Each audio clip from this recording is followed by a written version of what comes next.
everyone. A very warm welcome to another exciting episode of Psychology Talks. And I'm your host, Amreen Nadeem. And today we're going to explore a very important topic, and that is related to education. Because lots and lots of people are suffering because nobody talks about it. The education system was built at the time when the systems were designed in a different era, and it was built to meet the needs of industrial economy, emphasizing standardization, memorization, and conformity. But now times have changed. A lot has changed. Technology has come in, and we don't need uh, any memorization of the facts. We Because every information is on our fingertips. We need very different skills to survive in this era.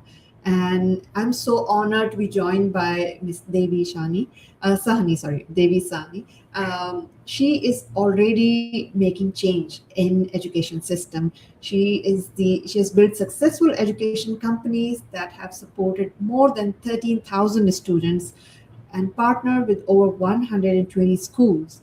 She has dedicated her career to helping young people unlock their potential and preparing them for a rapidly changing world. So let's welcome Devi. Thank you so much for joining us. Thank you so much, Breen, and so nice to be here. Yeah, likewise. It's really an honor to have you with us because you're doing so much great work, especially in bringing change in the education system, which is much needed. So, just tell us about your journey. That how did you started all these things, and what exactly currently you're doing? Sure. So, Breen, I never thought I was going to be an entrepreneur. I grew up in a traditional household where I quite literally had no thoughts about my career and what I was going to be and who I was going to become. I in middle school struggled a lot academically, and I found it really hard to do well in school. And I'd always noticed myself looking outside the window and not really paying attention to what teachers were saying. And then in high school, something changed, something shifted in me. And I went from this mindset of I'm not sure I can do it, to maybe I can, to I can, to I 100% can, to I'm going to do it. And for me, how that happened was a teacher that believed in me, who shared with me he believed in me, and he mentored me throughout that journey.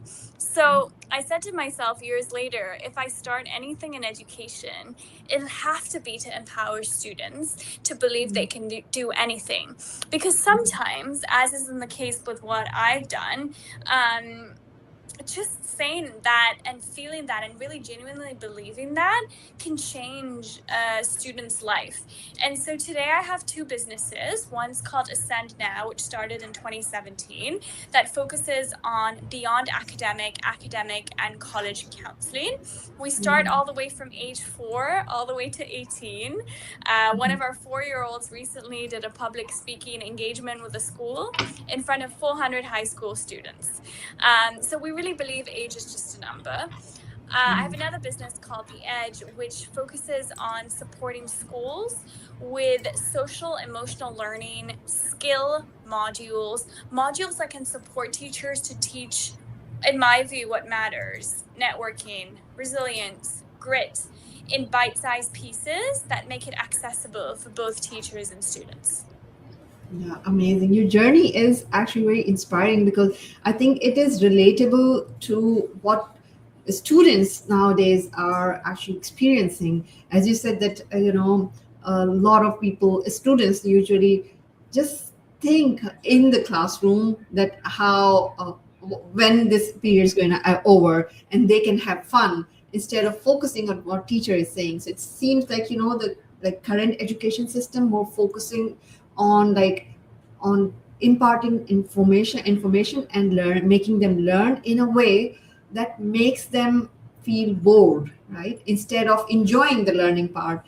And that's what actually you just also said, that teachers make the difference in the student's life, because it's not necessarily that a person that who is, or the student who is learning, just will feel that okay, they need to be strong or something. Just one teacher who just believe in you, when just one teacher or someone, it could be a friend, it could be a Yeah. parent, or it could be anyone who just believe in you, just make you realize that um, you have potential. And that's when, like, everything changes. And you are exactly the example of this, because you're doing it, and you are And like I now have someone passing it. like that in my life. Like, I have a life coach who Mhm. I work with who says that to me and who believes in me. And I think age is just a number. We all need that. And I'm humble enough to know Yes. that I learn from my 15-year-old students as much as I learn from my 4-year-old students. And I think this Mhm. obsession with learning and like opening your mind to anything is so beautiful. And I think, unfortunately, a lot of adults sometimes feel that they can't learn from someone who's half their Yes. age. And sometimes a lot of teens feel they can't teach adults. So, I was on a podcast earlier this week, and, the person was asking me, what's one insight you can give a school? And I said, why Mhm. don't you have one session per semester where students teach teachers? How cool would that be? Flip the Wow. script. Yes, that's wonderful. That sounds really interesting, because I completely agree that, age is just a number. Even like I learn a lot from my kids, like who are, of course, very young. And, as you know, that my son has written a book, and I learn a lot from him. That when he comes and shared that, this is the problem with the education system, and then actually I started realizing, oh yes, this can get better. It's just a matter that, we need to listen to what the students are saying, right? We Yeah. need to understand that what they've been going through, instead of we forcing them to learn the way we teach. We just need to listen that how they want to learn. And I think this is the new era that we need to talk about it, and this is how we can bring about the change in the education system. So just tell us about that. You said that you have two businesses. So what are these businesses about? Like how you help people through these businesses, especially young students? Yeah, absolutely. So in Ascend now, we have our own pedagogy and method that focuses on mentorship-based learning, project-based learning. So as opposed to saying, student, this is exactly how you're supposed to learn, we actually create pathways and projects to develop those skills. So let me give you an example. I have a student who's now in university. Her name is Stefania, and she's at Claremont McKenna College. She got a scholarship, and she needed to do some kind of passion project, something she was excited about. And we were trying to brainstorm what that would be. And she said, well, I really want to help the community of menopausal women. And she's 17. And I was like, Oh, okay, why don't we think of maybe doing a blog where we interview doctors, neuroscientists, psychologists to yeah. talk about hormonal health and how you can Mhm. help menopausal women? So she started this community called Meno Unites, where she unites women that are in that age group and supports them through articles, mentorship sessions, community sessions. And so that's kind of a tangible example of how we take that age is just a number and help students execute across. Ascend Now was it started as me being the tutor. So I moved to Singapore. I was 23 years old, and I was the tutor of a lot of these students. And then COVID happened, and then the business grew, and I met so many amazing teachers that have so much more experience than me. Now we have 185 teachers in the team, and they are so inspiring when they connect with students.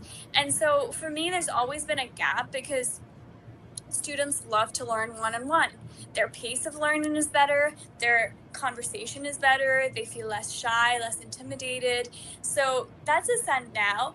The Edge was designed to solve a different problem, which is, how do we help teachers, the heroes of our generation, with curriculum and content and methods to teach what will matter? And I know every school says it, we teach skills and we do that, but do you measure it? Do you compare? Yeah. Do you assess? Do you have units that actually go through the data of it? That's what we do. So outside of that, I sit on a few boards. I sit on the board of Duke's Education, which is a group in the UK that has, I think, now 100 plus schools. I sit on the Barada School of Business, the Georgetown University board, and then a couple of other schools as well. So really passionate about how education's being developed, how it's being created, how we're executing it, and yeah, very, very excited to learn as well in the process about, for example, how student brains are changing with technology and how we should start at a younger age to prep different types of skills. So always learning. And I think our method, part of our method has a brain scan. So you study, you're on the platform and you can actually scan the student's brain and see how they think, what interests they have, the way they Yeah, communicate, the way they yeah, hear, the way they yes. process. So a lot of things I wish I had when I was a student, I created. Yeah, amazing, amazing. I love what you're doing, especially with Asin now. And now, like you said, the build my edge is another business, right? So, the two things that really fascinated me, that you just said that schools are not building the skills that are required in the current, to survive in the current era, especially those skills like financial education, financial learning. You Especially creative thinking or something of that sort, right? Which you are actually helping your students through your teachers, I mean, your group and everything. So just tell us that what do you think that what is the problem with the current education system? Like what schools are not teaching students to prepare them to meet or face future? The big problem in education is that there are too many stakeholders that are not aligned. So, Yeah. and no disrespect to any of those stakeholders. So, parents might not be aligned with what their kids want. This is really common. As a parent, I want my kid to be in 7 extracurriculars and da da da da da. But the kid might just be really want to be good in baseball or in writing, Yes. right? Um, Teachers are sometimes misaligned with what students want or with what parents want. Policymakers are sometimes misaligned with what all three of those want. So, in my view, Breen, it's that it's hard to find a clear alignment across all of these stakeholders that have different KPIs, different Yes. outcomes to fulfill. And I think that change takes time in schools because it's such a wide operation with so many things that have been done just because tradition says they have been done. Take a curriculum like SAT, standardized assessment, scholastic assessment test, right? So the SAT is used as a proxy to see whether you get into a US college or not, right? But what the SAT does is it assumes one linear way of thinking. So if you and I take the SAT and we both do really well, that means we think like most other people, right? That's not a good thing. That's a Yeah. terrible thing, right? Absolutely. That we should be multidimensional. We should be creative. We should, view a problem in 17 different ways. That's the beauty of creativity. So I think a lot of the curriculum is forcing our brain to think a certain way, which is sometimes not natural to us. I had to take the SAT 4 times before I got a good score. Yeah. And because I didn't think that way. I just Yeah. didn't, right? Yeah. In a reading test, like, what does this word mean to you? It meant to me something different in a poem than it would to Absolutely. you, right? So I think there's a lot of that, which is a problem. I mean, I work with schools, they're my clients, I serve them as a board member, and I think schools are doing a great job with the change. But I think there's also this kind of pressure to move along with times without realizing why they're doing it and how it's going to affect the ultimate user. I'm obsessed with knowing what our kids want. I talk to our students all the time in our tutoring business because I want to know what they like about it, what they hate about it, would they buy it again, why would they buy it again. I want to know everything about the experience, what could be better, because they're our users. I go to so many conferences in education, and the topics are like best curriculum, future of education. The youngest person in the room is 35, but the consumer is between 4 to 18. what about Yeah. their perspective? What about their opinion? And that's why I really connected with you and what you're doing with your son, because your son is thinks differently, and he thinks in a unique way, and he's spearheading his own journey and his own path beyond school. So I think that's really important. And I'm not a parent, but if I was a parent, firstly I would congratulate all the parents, because it seems like a lot of work. But Yeah. if I was a parent, I would slow down and think about what really matters. Yes, yeah. You are such an amazing person. Like the way you're doing it and the way you're explaining it is much important, and it makes it more relatable. Because the problem is, as you first said, like there's so many like important like nuggets of wisdom which I want to reiterate. That you said that like there's so many stakeholders linked to it, and each stakeholder is disconnected to the real consumer, like to the real user, or the students, right? The teachers teach in the way because they've been told by the management to do that. Their management are told because the higher education system wanted to be in that system, and again the system wants it because they want to have this some kind of I would just say again it's kind of a monetary benefit, some of the benefit that comes with the maybe ranks and titles because they want to be among the best schools or best of the best university or education or the college system, right? And that chase of like chasing the KPIs, making the system really bad because Yeah, who suffer is like the students and the the parents. And students. yeah, they suffer the most. But then again, each stakeholder also suffer in their own way because Yeah. teachers are also burdened by this what has been expected from them. At the same time, school management is also suffering because the students are unable to actually cope up with that kind of thing, and a lot of good students are just missed out because of the system. So I love the way that you actually put it in a way, and the way you are actually doing it, like making it more practical, like reaching out to the students who are unable to do that, because that's again my mission too, to make students realize, to talk about it more, create more awareness about it, that can be done. One thing that you said mentioned here, that that you want parents to do it, to slow down, to understand more about it. Just tell us about it, that how they can slow down, how they can understand their kids better. Because again, I know that when lots of parents really get anxious and they put more pressure on the students or their child to perform better, and then it really creates things worse. So just tell us about it, that what role parents can play to help their child.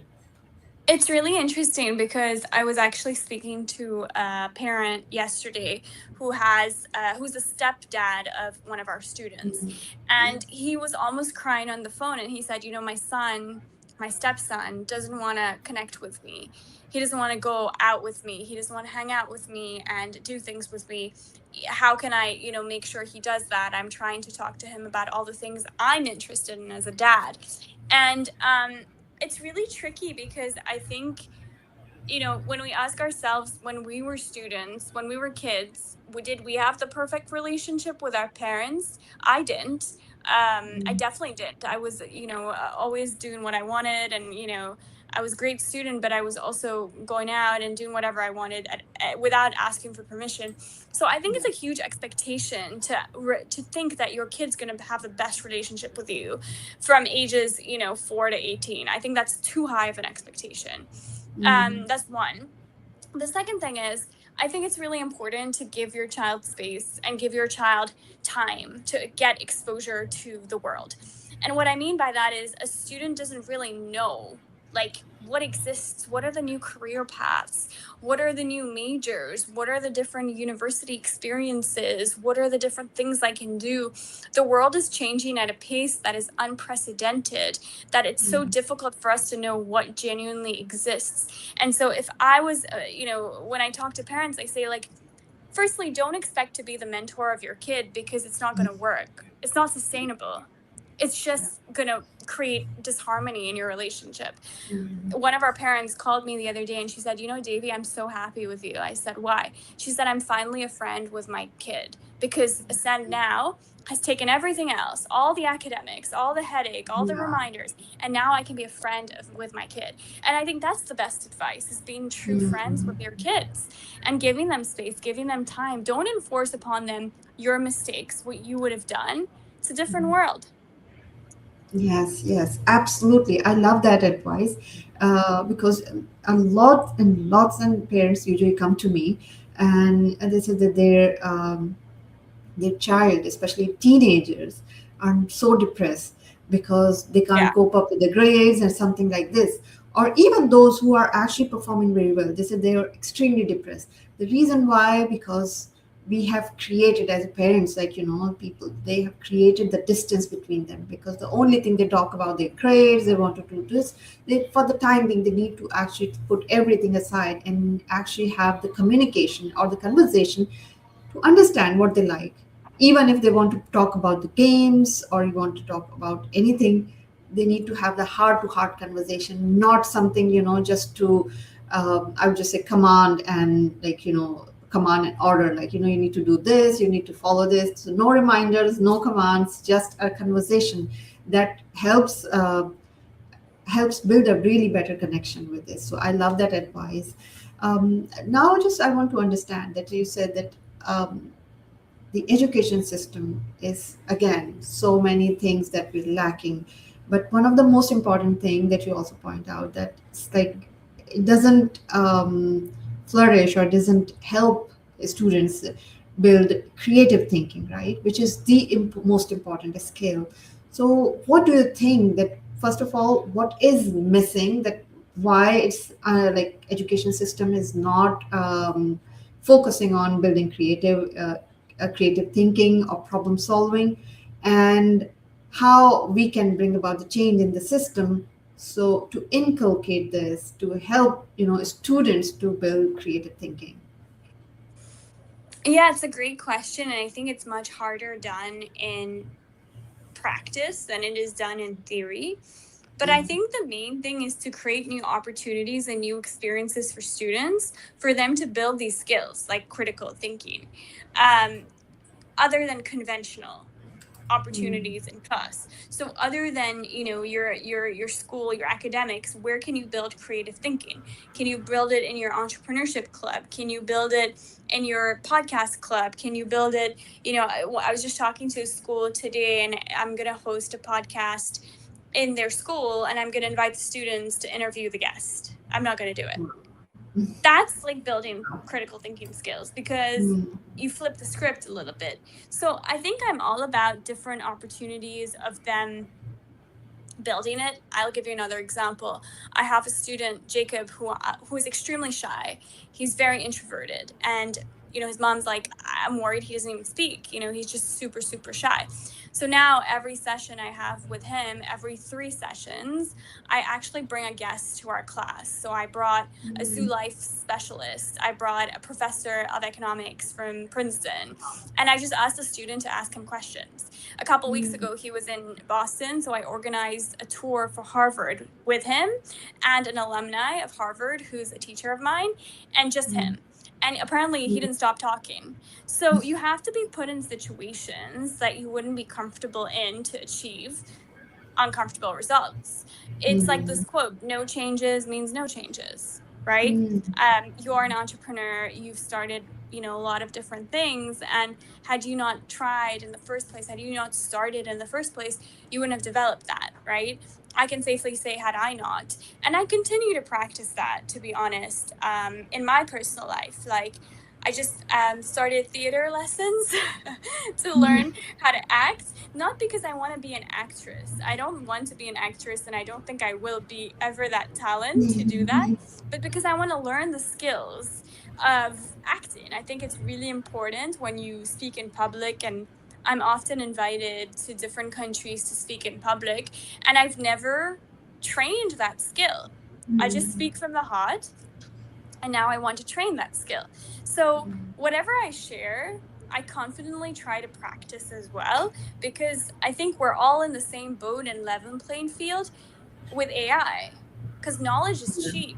Fast answers is Yes. cheap.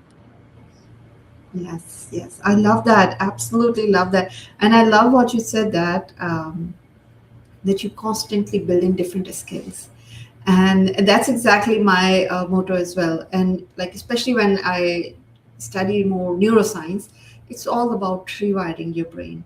The more you rewire it, the more you practice different skills, your Totally. brain remains young.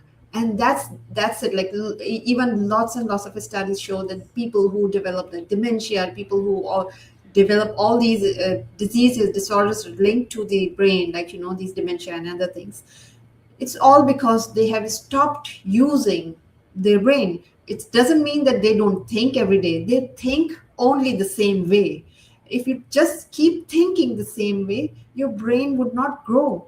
Your Yeah. brain will grow when you start thinking differently. You Differently. start practicing different skills, start learning different things. That is the only way that your brain keeps growing, and it can happen anytime, at any age, from the youngest to Yeah. the oldest. Anyone can do this. We got really good comments. Like a lot of people are joining in and sharing, and especially Fatma is Hi, really everyone. giving say hi. Yeah. Yeah, so she's saying that when parents talk about consequences, they might see their care and love, but they might not realize most kids won't see that until they are adults. Exploring what the child needs, curiosity helps cultivate their talent and love it. Thank you so much for joining and sharing this wonderful comment, Fatma. That's very true. Yeah. What do you think, Devi? I totally agree with you, Fatima. I think it's providing those little moments and those little environments that are going to foster that curiosity. I've led my life largely as a result of following my curiosities. And I think that's largely led to my success, because I never chased revenue or profit. I chased, what am I curious about? I'm curious about how to make any student tick, whether they're getting F's in school, A's in school, C's in school. I want to have a solution for all types of students. That's what I was curious about. Similarly, with my second business, I'm curious about how I can help schools with a tool that can make teachers' lives easier, so that teachers can get 10 minutes extra with their partner or with their kids. Yeah. So that's kind of how I've lived my life. Absolutely. There's another very nice comment. Emphasis on skill development is such a need of an hour in the today's conventional style of education. So thanks, Devi, for this insight. Definitely, I love that. I love what Devi Thank say. you, Robin. Sharing.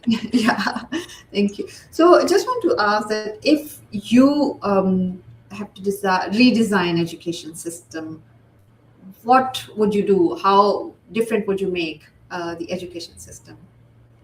So, what I would do is I would firstly do something extremely bold and throw a conference with 700 students of different ages and have them talk to each other about what they want to learn. What are their curiosities? Where do they lean towards? Okay, they're interested in gaming. What does gaming mean? Do they want to start a gaming company? Do they want to learn how to be the best gamer? What are the things they're interested in? And then from there, what are the skills they want to learn? And from that knowledge, I will have kind of an idea of what they care about. And then what I would do is I would build programs that would encourage them to understand who they are, how they can learn these skills, and who they want to become, and how we connect all three. We have something at Ascend now, which is quite cool, which is like a learner journey of our student. And we just started doing an intake assessment, which can really look into what the students' ways of thinking are today and then what they are next month or in a year or in 3 years. And it's amazing. I'm constantly amazed by how much transformation and malleable moments exist in a child's journey. Children are Mm, not born away and they're never going to make it. If you're a parent watching this, I have seen so many students who are born super smart and then they don't end up where they want to end up. And I've yeah. also seen many students who are not good at school. I'm one of them. Yeah. And do okay in life, right? Yeah. So I would start with a student. I'm very learner focused. I think, I'm part of a lot of communities with a lot of schools, and they all think they know everything. And I think that's the biggest mistake. We should all start with a fresh blank piece of paper and remember that we don't know anything. And we want to learn what they want to learn. Then add the knowledge of what research says about learning, acquiring knowledge, how your brain develops, how your brain thinks, put that all together, and then come up with a school. I think entrepreneurship is a must for school. Not because I think everyone should start a business, not at all. But an entrepreneurial mindset teaches you how to take a no and make it into a yes, how Yes. to market, how to sell, how to look at a problem as a gem of an opportunity, how to fail positively and be like, I'm ready for my next failure. It's so Yeah. important that entrepreneurship is used as a vehicle in schools rather than an ending point of here's your winner of the Shark Tank competition and they get Yeah. $10,000. That's not it. We do that, and we've been doing entrepreneurship since 2017, since I started the company, because I realized when I started my company, I was like, why didn't I learn this in school? Why didn't I get exposed to entrepreneurship? So for me, entrepreneurship is a must, skills is a must, and some sort of students being co-authors, students being partners with teachers in their learning journey. Super important. Yes, I absolutely, agree with you. And this is really fascinating that, if we build the system like that, just imagine what all a student could do. I mean, with their lives, with their grades, and it will be a win-win Absolutely. situation for everyone. And even those stakeholders, which they think that, they want to enforce only their system, which is more maybe more like beneficial in terms of in terms of in monetary terms or any other terms, they will see that the system you're saying or you're recommending has much power to create a better life for everyone. So I think we must actually do create more awareness about it, talk more about it, so people eventually decide that yes, this is something that they want, not the one which has been outdated. Because the current education system, if I look at it, is almost 400-year old, right? It's Yeah. almost the same way the teachers are teaching. Of course they have been they've been using like the gadgets and everything, but the main system is like, it's the basic system remains the same, which needs to be updated. Now, like, since, as you know, the technology has become so advanced, and especially with the AI, everything has changed. I want to ask again with the same like AI related question that there are like lots of studies also showing that students who are using AI are their brains have been, Yeah. yeah, it's not like it's not developing, it's not helping them develop intelligence. So a lot of people are saying, a lot of schools are saying this is not good, that they should not use artificial intelligence. Some people are saying that no, it's very important that people should be, students should be using it in the school. What is Yeah. your opinion on that? So the AI question is tricky because I think on the one hand, students are being told, don't use AI for homework, you Yeah. can't do it. And then when they look at the college majors or job applications, they all require some kind of knowledge or competency of AI. So there's your Yeah. first contradiction. The Yeah. second thing is, I think overuse on AI can sometimes force you to outsource your thinking and your cognitive capability. And I think it can be really dangerous. I use AI a lot. And I'm also mindful because these days I'm trying to use less AI because I don't want to be so reliant on it. And I don't want my brain to be obsessed with, okay, but what does AI say? Right. And I learn to stop thinking. Right. So I think Yeah. there's a balance. Like, there are two groups of people. One that uses AI to say, hey, boss, I've done what you asked for. Boom, I'm done. Laziness. I think another group of AI says, how can I use all the resources that exist today, put them all together, learn faster, and use that to develop an even better solution for my boss? I think you're looking for the second group of people. Absolutely. I like that approach. And you're right. It's that AI is not something that we need to outsource our thinking. It's something that we need to use as an assistant and as a way, as a source to enhance our intelligence instead of like, it's just like if I just look back and people used to think that, oh, when they have the calculators, when they have the Excel Yeah, and everything, it was the same way. It was like totally. helping them to use the calculations better.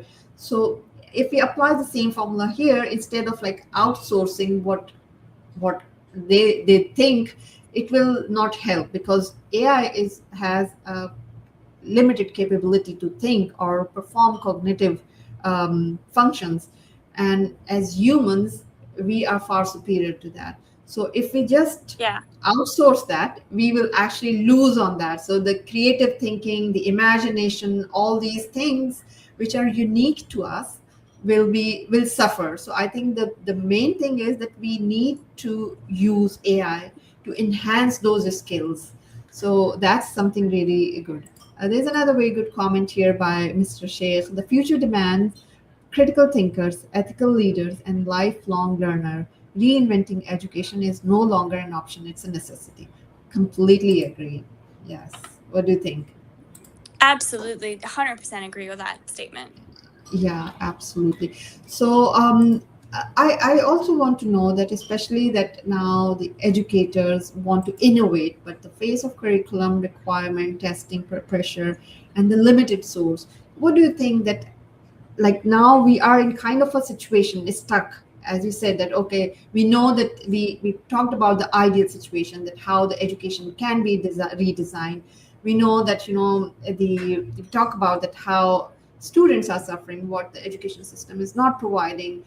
Now living in the current scenario, right, what can be done, like especially how students can cope up with that and how teachers can cope up with that. We already talked about that, how parents can help a student. So I just want you to talk more about that, how students and how teacher can cope up with this flawed system. I think students need to start thinking learning in their own hands. Teachers are facilitators, supporters, cheerleaders, but sometimes students convince or tell themselves that teachers are going to do it all. That's not the case. You have to have accountability, you have to have onus, you have to have your own view on things, your own perspective. Your teacher is guiding you, but you're the one who's driving. So why do you expect the teacher to do everything for you? I think there's an entitlement issue as well with some students, which is, I go to school, so I have to get into a good college. I have to Mm, get a good job. I have to get a good life. That's not true. I have a lot of classmates of mine that are unemployed and looking for jobs. Similarly, I have a lot of employees and partners that, went to community college. So I personally don't think it means anything. I think your whole life should be based on what you want and what you create. And I never use excuses, at least in my journey. And I don't want our students to think of that as well. I think students have to largely know themselves, learn about themselves, figure out who they are and what they want to do and what they want to achieve, and figure out a path to that. I think there's sometimes a grit issue, a consistency issue. I don't know where to start, but then you start and then you stop and then you restart. And we're all human, but I think if you want results, you want to be consistent. And I think for teachers, it's also hard because there's kind of an identity crisis where teachers are scared they're going to be replaced because of AI. And I totally don't think that they should be, because they provide a lot of different skills. But teachers, instead of learning about AI and how to make your life easier, also I would suggest, how do you become a better teacher when students are so distracted, so hard to speak to, so hard to give an answer beyond yes or no, you know? So instead of thinking about that, think about, how can I be a better teacher for my students? yeah, absolutely, absolutely love that. I know that we this topic is so vast and we can talk about it for hours, but unfortunately the time is short, and we need to finish this episode. I love this conversation because it's much needed for everyone, like for all the stakeholders that you mentioned: parents, students, teachers, management of the schools and institutions. So this is very important that we must talk about it. We must, which I am very passionate about it, that we must bring about some change. At least what we can do is bring awareness, tell Correct. students that there is nothing wrong with them. We need to tell parents that there's nothing wrong with them. It's just the matter that the system is not helping us to bring out the best in in their students and the children.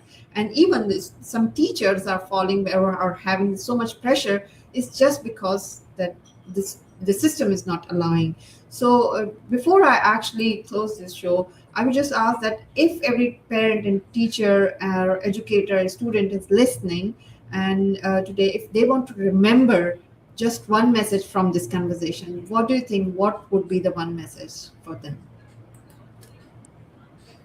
Learning starts with you. Don't rely on someone else to learn, to be better, to reach your goals.